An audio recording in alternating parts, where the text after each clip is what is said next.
Welcome back to Born to Forge. So this week we thought we'd start doing a bit of a blog section on a Wednesday and answering a few of your questions, since we're starting to get quite a few in the comment sections on the videos.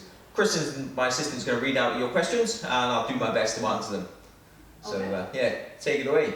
Okay, so we have one which is, how do you use a hammer properly? How do you use a hammer?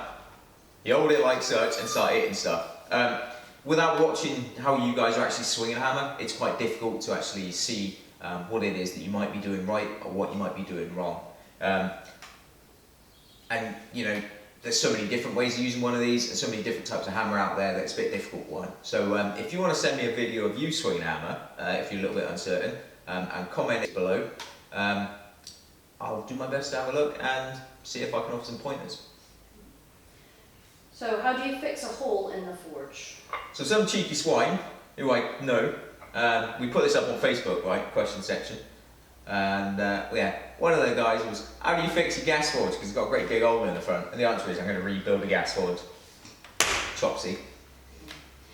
So, from PJ we've got, what's the difference between pattern welding and Damascus? So the difference between pattern welding and Damascus, well, Damascus is actually wood steel that was produced in Damascus, hence the name, but it's sort of been butchered, that name, and it's used generally today to describe pattern welding, so which is layers of steel, hot and stuck together and bashed with a hammer. Sort of, that's the technical term. From Ben, will man ever find a better steel than the railway spike? Not in America, but the Europeans have hope, because we don't have railway spikes over here. It's not how we build our railways. How do you make wooden bowls for dishing? Wooden bowls for dishing. I have got one of those hiding down here. I'm moderately old man. So, for doing dishing projects, I start with a block of oak, and depending on what it is, I'll drill a hole in there or gouge it out with a chisel, and then I'll just start working some hot steel into it. And eventually they burn out, they change shape a little bit and distort, but when it's knackered, I can chuck this on the fire, keep me warm, and start again. So handy, cheap, easy to use. Alright, so do the coke forges have a fan attached, or do they naturally ventilate? They very much definitely have a fan attached. So unlike your gas forges, there's no such thing as a Venturi coke forge. And coke is quite inflammable. Without that forced airflow running through it from the fan or from a set of bellows, that fire will just go out. So yeah, they've all got a fan. They're tucked outside of the workshop to cut the noise down in here, and take up a little bit less space as well. But they've very much got a fan on the bottom. A question that was actually on the fire arrows video. Why make fire arrows when they are not historical? I'm no historian, but there are plenty of finds out there, which we found in our research, for different types of fire arrows. So they are, and that's why we did it. Also, it's cool. Okay, big question that's asked over and over again. Why don't you wear gloves? Why don't I wear gloves? I bloody hate gloves. I do wear gloves for welding, mostly to stop infrared radiation burns. However, when it comes to forging, if you pick something up that's a little bit too hot, then you let go of it pretty quickly. If you're wearing a glove and you pick something up that's too hot and you you got a good hold and you're starting, it takes a little while for that heat to seep through that glove and into your hand before you realise that it's too bloody hot. At which point, you've then got to get a hot glove off your hand. My hands are reasonably fireproof, as you've probably seen in my videos, so I'm not worried about getting burnt. Okay. If you want to wear gloves, you can wear gloves. I might call you a pansy. Another question is, why do you make historical builds with modern tools? Because I've got modern tools, and time is a limitation. So I'd love to make, I've been asked this a few times, why don't you make a sword using just Viking era tools and whatnot. And in some ways I'd absolutely love to, but YouTube for me certainly doesn't pay my bills. And I've got to try and run a business and see the family occasionally as well. So you know, I do it because I've got the tools, that's the way I was trained to work, and it's more efficient for me, and I think it makes a cool video for you guys. You know, let me know in the comments if you differ, but you know, it's what I've got to hand. Another question about your posters that you have on the wall beside the bottle openers is where did you get your posters? Where did I get my posters? So the ones I've got on the wall, which you can't see because it's that shot, with all my different knife styles on there, blades and axes, I actually drew those, and I may offer those up on something like Patreon or something similar, maybe for sale. I might do it for free, depends what sort of mood I'm in. But yeah, we might make those available for you if you're interested.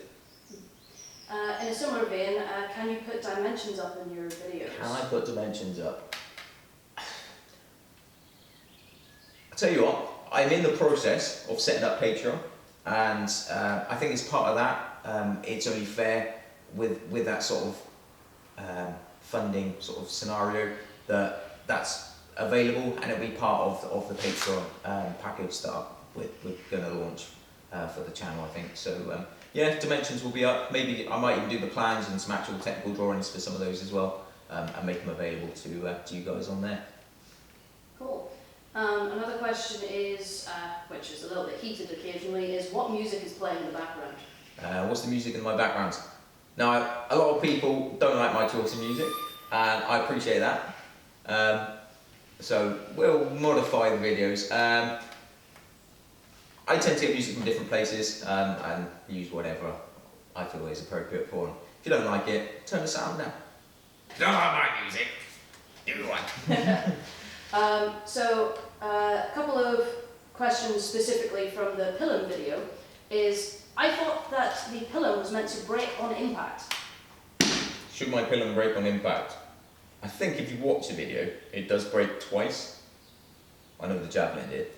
It did bend at one point. It did definitely bend. It pretty much bent every time I threw this thing.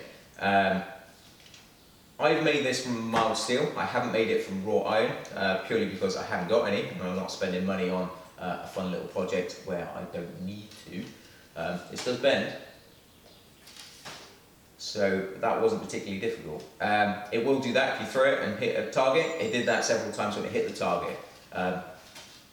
As a one-use weapon, well, you might think so, but if you're in a battle for any length of time, you're probably going to pick these things up and throw them at somebody anyway. So I'm no historian.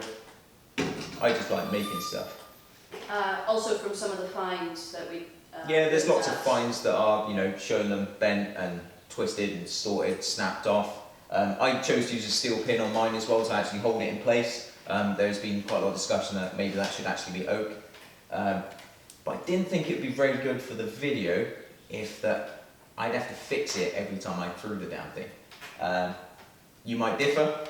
That was my choice. So. Yeah, another Pilum question. Would throwing the Pilum at a rushing opponent change the outcome? So, yeah. Norman, my crash test dummy, he hasn't got any legs. And I couldn't convince Kristen to don the suit of mail and run at me full speed while having a Pilum or Javelin thrown at him.